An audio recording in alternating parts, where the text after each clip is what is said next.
Hello and welcome to Grief Seeds, a podcast where you'll find insights, reframings, metaphors, and visualizations, all known as grief seeds, to help you cultivate growth and healing in your life after loss.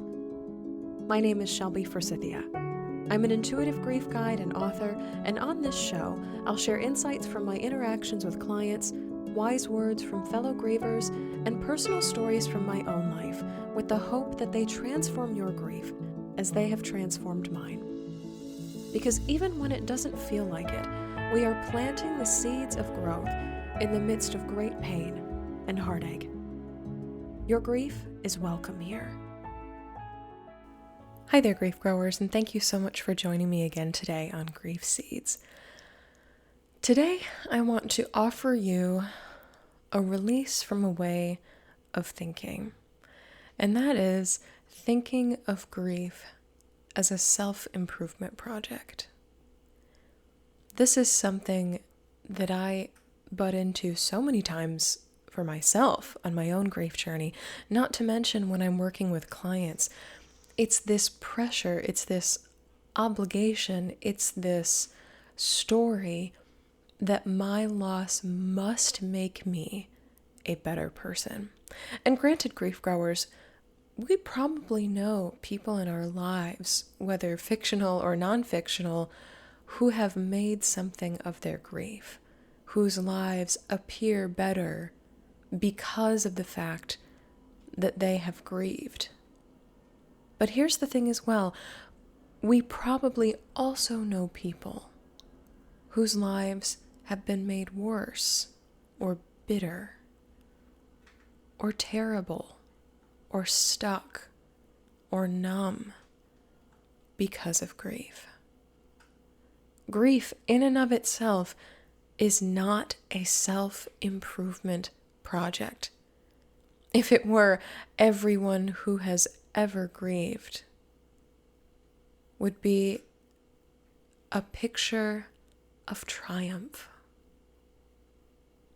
a portrait of goodness. We would revere grief and grieving as the pinnacle of human experience.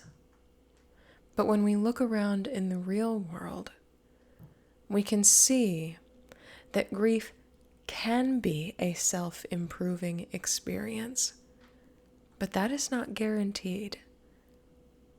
More often than not, or perhaps a different story to tell, is grief is something that happens. What happens after is up to me to decide. And this can be freeing in a lot of ways, especially for clients that I work with.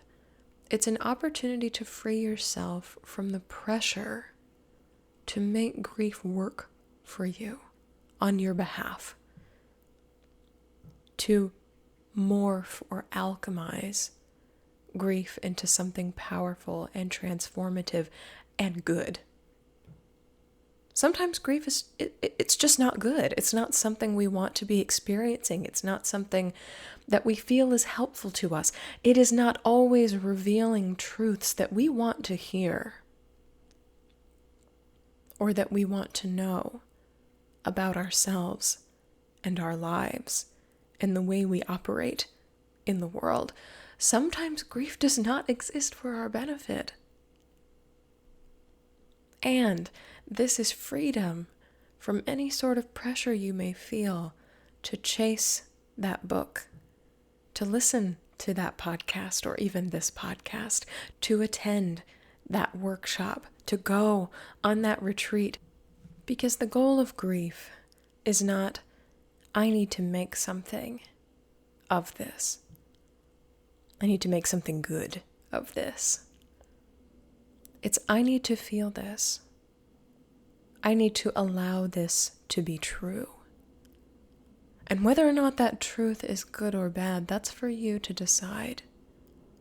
But you are not required to turn your grieving process into something that makes you a better person. There's a lot underneath here. grief growers, we very much live, most of you who are listening to this live in America, Canada, Australia, Europe, Eurocentric societies that push this narrative of silver linings, looking on the bright side, making the best of a bad situation, carrying on and keeping calm when things get hard and terrible. But maybe that's not what grief is about. Maybe those missives and those teachings don't work for grief. Ariel Levy's notable grief book is called The Rules Do Not Apply. And that can feel very true in grief. What would happen if just for today, maybe just for the next 10 minutes, grief growers, you released yourself from the pressure to make grief make you a better person, and instead simply allowed grief to mean that you were a person, that you are a person, that you will continue to be a person. Grief does not always mean that you will come out the other side better. It means you will come out the other side different. Grief will change your life. You are not required to have your life change for the better. You are not required to prove that to yourself. You are definitely not required to prove that to others. You are not required to be a grief beacon of hope for all those who will come after you and grieve. That is not your birthright in grief. Please release, drop those bonds today. Cut those cords. This seems like a really good time to take a deep breath in with me here and out.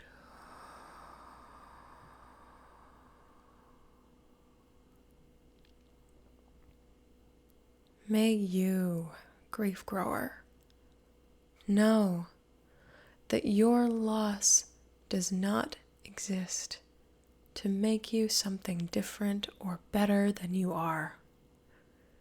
Grief did not come along and uproot everything you ever knew to be true to make you better.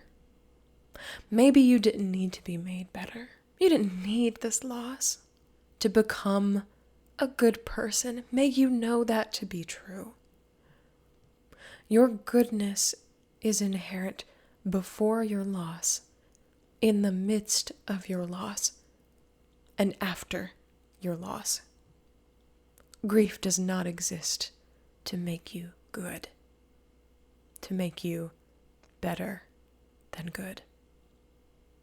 May you know that you are also not obligated to take up some torch of improvement, of righteousness, of triumph, to show others that you are healing beautifully and magnificently and marvelously from your pain. That's not your job either. You are not required to be a beacon of hope in the aftermath of your loss.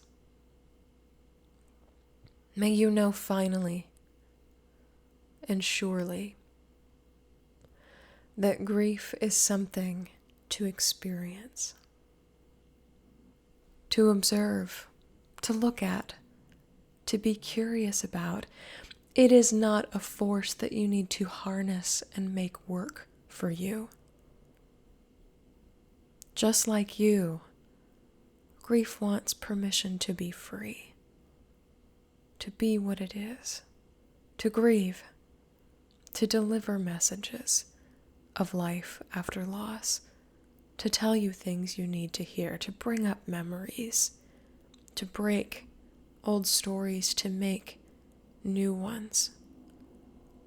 Please do not diminish yourself or your grief by requiring that it work on your behalf to make you a good or better person. person.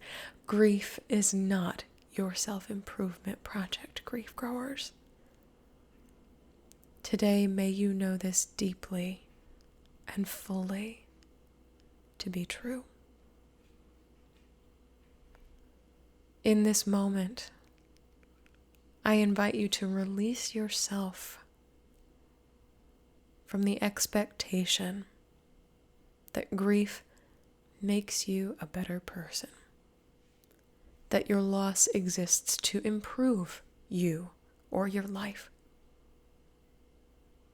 In this moment, I invite you to consider the possibility that grief and loss simply are. They are a fact of your life. They are a truth that you hold and know. They are a reality of being human. Free yourself, free them from the pressure to be bad or good, right or wrong, improving or declining. Deep breath in with me here. And out.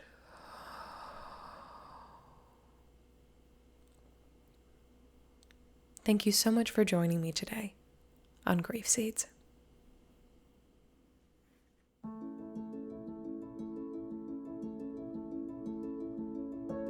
So that's all for this episode of Grief Seeds. Thank you so much for listening today.